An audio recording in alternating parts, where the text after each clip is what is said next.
This is VOA News. I'm Tommy McNeil. It appears that Russian mercenary forces have started getting used to their new home. Reuters' Lucy Fielder explains. Fighters from the Wagner Group have arrived in Belarus from Russia. That's according to Ukrainian and Polish officials, and comes after the Belarusian Defense Ministry released this video on Friday, showing what it said were Wagner fighters instructing Belarusian soldiers at a military range. It appeared to be a first sign that at least part of a deal to end Wagner's mutiny attempt was being implemented. Wagner's march on Moscow in June could have tipped Russia into civil war, according to President Vladimir Putin. Under the deal, Wagner chief Yevgeny Prigozhin stood down his mercenaries and agreed to move them to Belarus, in exchange for Russia dropping mutiny charges. That's Reuters' Lucy Fielder reporting. And while Wagner troops are no longer going head-to-head with Ukrainian forces, there have been questions about whether it has an impact on Ukraine's counteroffensive. VOA's Veronica Balderas Iglesias. Ukrainian forces released more footage Thursday of efforts to defend their territory from Russia's attacks. The question of whether the war has reached a stalemate was raised to White House National Security Advisor Jake Sullivan during his appearance on the ABC News Network. You're seeing Ukrainian forces, in fact, make progress both in the east and the south. We said before this counteroffensive started that it'd be hard going, and it's been hard going. That's the nature of war, but the Ukrainians are continuing to move forward. As Sullivan emphasized the Biden administration's commitment to provide Ukraine with the weapons it needs. Veronica Valderas Iglesias, VOA News, Washington. More at voanews.com. This is VOA News.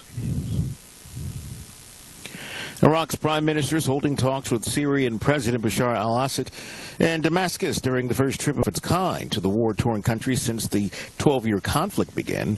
Iraq and Syria have had close relations for years, even after many Arab countries withdrew their ambassadors from Damascus, and Syria's membership in the 22-member Arab League was suspended because of the crackdown on protesters in 2011. At least 3 people were killed in floodwaters in southern Pennsylvania, as much of the U.S. East Coast has been getting slammed with heavy rain. AP correspondent Jackie Quinn with more. The weather's been devastating for much of the Northeast, already hit with flooding. But now there's a tragic situation in Bucks County, Pennsylvania. At least 3 adults were killed when their cars were swept away in rushing water in the Washington Crossing area. Authorities say that community got up to 7 inches of rain in less than an hour late Saturday. Heavy rain is also disrupting flights at airports in the greater New York area, and several bridges and rail lines remain closed in Vermont, damaged by rain and flooding there. I'm Jackie Quinn. A dangerous heat wave threatened a wide swath of the U.S. Southwest with potentially deadly temperatures in the triple digits as some cooling centers extended their hours and emergency rooms prepared to treat more people with heat-related illnesses. British singer-actor Jean Birkin has died at her home in Paris at the age of 76. Entertainment correspondent Margie Zaraletta has a look at her life. That's Jane Birkin performing Je t'aime moi non plus with Serge Gainsbourg. They were longtime romantic partners before they split in 1980, but continued to be friends and creative partners. Her film credits include Blow Up, Death on the Nile, and Evil Under the Sun. Birkin was such a fashion icon in the 1960s and 70s that luxury goods maker Hermes named a handbag after her starting in 1984. Birkin had 3 daughters, including actor Charlotte Gainsbourg. I'm Margie Zaraletta. United Airlines and the union representing its pilots said that they've reached an agreement on a contract that will raise pilot pay by up to 40% over 4 years. Union valued the agreement at about $12 billion. It followed more than 4 years of tumultuous bargaining that included picketing and talk of a strike vote. The deal reflects the leverage enjoyed by labor groups, especially pilots, as airline revenue soars on the strong recovery in travel. The Airline Pilots Association said that the agreement, which is subject to a ratification vote, would put United Pilots on par with counterparts at Delta Airlines. I'm Tommy McNeil, VOA News.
Thank you for watching.